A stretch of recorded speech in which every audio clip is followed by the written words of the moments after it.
রবিবার ইরানের 3 পরমাণু ঘাঁটি গুঁড়িয়ে দেয় আমেরিকা, দাবি করেন ট্রাম্প।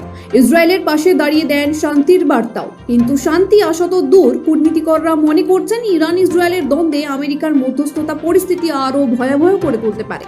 আর ঠিক তাই হয় রবিবার সকাল থেকে। এখন ঘটনার তীব্র নিন্দা ও প্রতিবাদ জানিয়ে প্রতিক্রিয়া দিল রাশিয়া, হুঁশিয়ারিও দিল যুক্তরাষ্ট্রকে।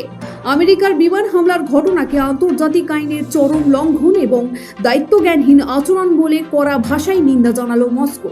রবিবার একটি বিবৃতি প্রকাশ করে রুশ বিদেশ মন্ত্রক জানায়, এটা ইতিমধ্যে স্পষ্ট যে এক ভয়ানক উত্তেজনার সূত্রপাত হলো, যা আঞ্চলিক এবং বিশ্বের নিরাপত্তার ক্ষেত্রে মারাত্মক হুমকি হিসেবে প্রমাণিত হতে পারে। মস্কো স্পষ্ট জানিয়ে দেয়, আন্তর্জাতিক আইন এবং রাষ্ট্রপুঞ্জের সনদের মূলনীতিকে উপেক্ষা করেই এই হামলা চালানো হয়েছে। এর ফলে পশ্চিম এশিয়ায় স্থিতাবস্থা ভেঙে পড়ার আশঙ্কা তৈরি হয়েছে। গোটা ঘটনার উপর কড়া নজর রাখছে মস্কো। যা হয়েছে তার ফল ভালো হবে না বলেও বুঝিয়ে দেয় তারা। এদিকে ইরানের পারমাণবিক কেন্দ্রে আমেরিকার সাম্প্রতিক হামলা নিয়ে রাষ্ট্রপুঞ্জের নিরাপত্তা পরিষদের জরুরি বৈঠকের দাবি জানিয়েছেন তেহরান। রবিবার এক চিঠিতে রাষ্ট্রপুঞ্জের ইরানের রাষ্ট্রদূত আমির সঈদ ইরবানি এই আবেদন জানান।